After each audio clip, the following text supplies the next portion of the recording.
लगता है मनुष्य अकेला जीव नहीं है जो अन्य जानवरों के कल्याण के बारे में परवाह करता है।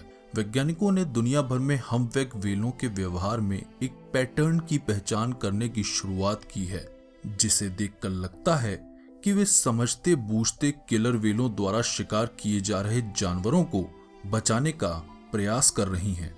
समुद्री विज्ञानी रॉबर्ट पिटमैन ने इस व्यवहार का एक विशेष रूप से नाटकीय उदाहरण सन 2009 में देखा, जब वे अंटार्कटिका में किलर व्हेलों के एक झुंड को एक आइस फ्लो पर फंसे एक वेंडल सील का शिकार करते देख रहे थे और गांव ने सफलतापूर्वक सील को बर्फ की चादर से नीचे गिरा दिया था और वे उस पर हमला करने ही वाली थीं कि अचानक एक शानदार हम्पबैक व्हेल सील के नीचे से पानी से बाहर निकल आई।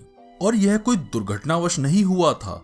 सील के बेहतर तरीके से सुरक्षा करने के लिए व्हेल ने औंधा होकर उसे सुरक्षित रूप से अपने पेट पर रखा ताकि वह पानी से बाहर रह पाए।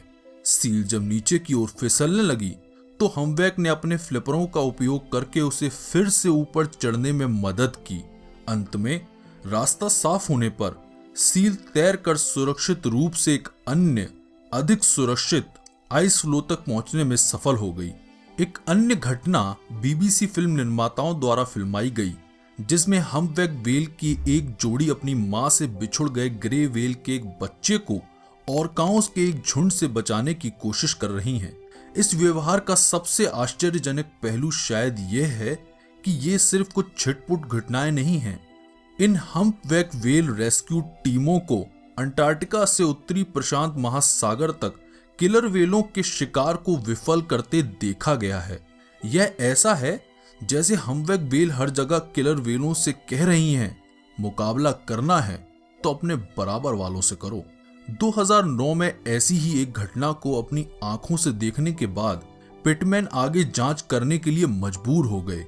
उन्होंने हम्पबैक व्हेलों की ऑर्का मछलियों के साथ बातचीत के विवरण को इकट्ठा करना शुरू किया और देखते ही देखते उन्हें 1991 और 2012 के बीच 54 अलग अलग ऑब्जर्वरों द्वारा रिपोर्ट किए गए कम से कम 115 दस्तावेज मिल गए।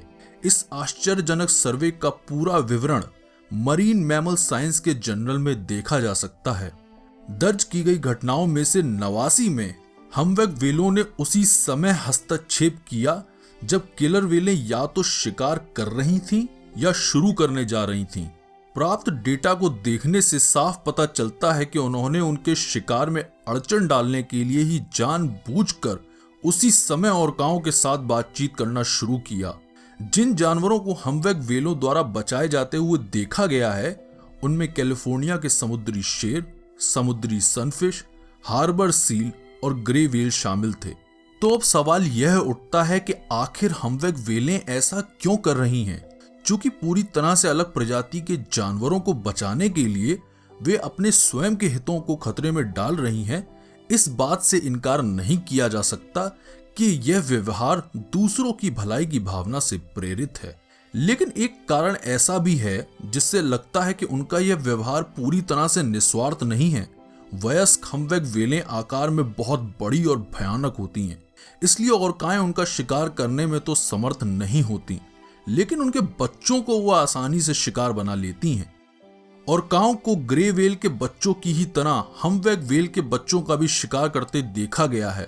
तो हो सकता है लगातार उनके शिकार प्रयासों को नाकाम करने के द्वारा शायद वे उन्हें यह समझाना चाहती हैं कि उनके बच्चों को निशाना बनाने से पहले जरा 2 बार सोच लें, या फिर शायद यह केवल बदले की भावना से ऐसा करती हैं। हालांकि अगर यह परोपकार ना होकर बदला भी है तो भी हम्पबैक व्हेल मछलियों का यह व्यवहार गहरे और जटिल भावनात्मक जीवन का जो सबूत पेश करता है, वह जानवरों की दुनिया में बंदरों के अलावा और कहीं देखने को नहीं मिलता। हम्पबैक व्हेल के कई बचाव प्रयासों में एक आम खासियत यह है कि अक्सर जोड़े में काम करती हैं। हालांकि इस व्यवहार के महत्व को ठीक से समझने के लिए वैज्ञानिकों को और अधिक शोध करने की आवश्यकता होगी।